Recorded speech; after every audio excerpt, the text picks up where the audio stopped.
राधे राधे। दोस्तों, एक बार की बात है, वृंदावन में एक बार कृष्ण को अहंकार हो गया कि राधा रानी तो उनसे कभी नाराज होंगी नहीं और वो कभी उनको छोड़ के जाएंगी ही नहीं, क्योंकि वो तो उनकी छाया है, हमेशा उनके साथ रहेंगी।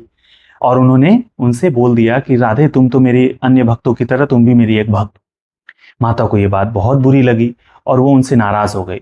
नाराजगी में वो उनसे बात करना उन्होंने बंद कर दिया। लेकिन कृष्ण जहां जहां माता जाती उनको मनाने के लिए उनके उनके पीछे जाते। माता ने पहले ही घूंघट कर लिया उनसे कि अब मैं तुम्हें अपनी शक्ल ही नहीं दिखाऊंगी।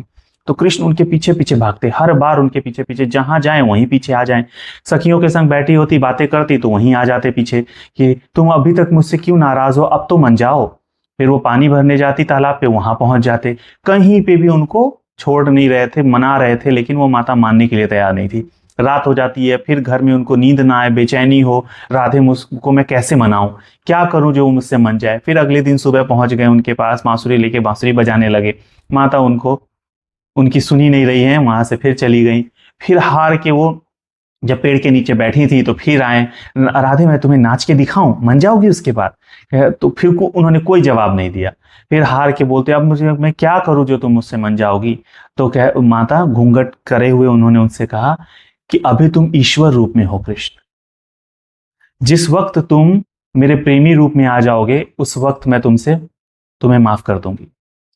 तो प्रभु ने उसी वक्त अपना पीतांबर उतारा, अपने मोर पंख उतार के उन्होंने रख दिए और उनके चरणों में बैठ गए। उन्होंने अपने आप को सौंप दिया कि लो, अब मैं बैठ गया साधारण ग्वाले की तरह, मुझे अब तो अपना लो, अब तो मान जाओ। तो तब उन्होंने, माता ने उनसे कहा, अब जाकर के तुम मेरे प्रेमी बने हो। और उन्होंने कहा कि ये लो, अच्छा ठीक है, अब तुम बांसुरी बजाओ, मैं तुम्हारी सुनूंगा। तो माता ने उनसे कहा कि कृष्ण, जब तक तुम भगवान बन के अपने भक्तों से मिलोगे तुम उनकी पीड़ा को समझ ही नहीं पाओगे, तुम उनके दुख को समझ नहीं पाओगे। इसीलिए पहले तुम एक प्रेमी बनो, प्रेमी बनो, एक सखा बनो, तब जाकर के तुम दूसरों का दुख दर्द, उनकी पीड़ा समझ पाओगे, जो अंदर से महसूस कर रहे हैं, जो भी तकलीफें लेकर आते हैं, तभी तुम समझ पाओगे। उस दिन से कहा जाता है दोस्तों कि भगवान को अब हम जब तक भगवान समझ के उनकी पूजा करेंगे, वो समझ हम उस भावना को ही उनके साथ व्यक्त नहीं कर पाएंगे। वो तो पहले से ही भगवान है। हमें वो कहते हैं कि मुझे अपना दोस्त मानो।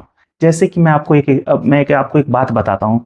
सुदामा सुदामा जब उनसे मिलने गए तो क्या सोच के मिलने गए, जब तक उनके मन में ये बात थी कि भगवान है तब तक वो नहीं गए। लेकिन जब, और प्रभु के भी मन में यही था कि वो अब वो मित्र बन चुके हैं, एक साधारण है, वो महाराज या फिर भगवान नहीं रहे। तो फिर जब सुदामा जी उनसे मिलने गए तो उन्होंने कहा कि जाओ कृष्ण को बोलो कि मैं उनका दोस्त हूं। तो वो कैसे दौड़े आए। उन्होंने कभी अपने द्वारपालों से ये तो नहीं कहा कि जाओ उनको आदर्श पूर्वक लेके आओ मेरे राजमहल में, ऐसा नहीं कहा ना। वो सब कुछ छोड़ के क्यों दौड़े थे, आप बताइए क्यों? क्योंकि वो प्रेम भाव में आ गए थे।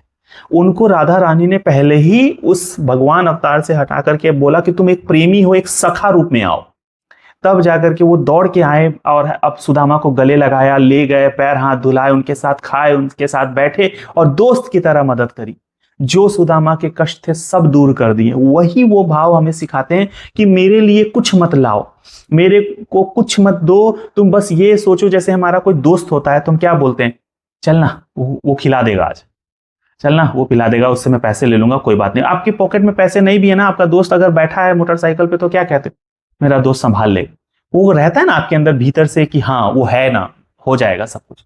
वैसे ही कृष्ण कहते हैं कि मुझे अपना दोस्त मानो, मुझे जो चीज तुम्हें चाहिए बस बोल दो, मैं दे दूंगा, बस अपने भाव अच्छे रखो। तो सुदामा जैसे भाव रखिए और प्रभु के चरणों में, जैसे प्रभु माता के चरणों में बैठ गए एक प्रेमी की तरह कि तुम ही हो सब कुछ, बस मुझे अपना लो, वैसे ही हमें जाकर के उनके सामने अपना समर्पण कर देना है। देखिए फिर चमत्कार कैसे होते हैं।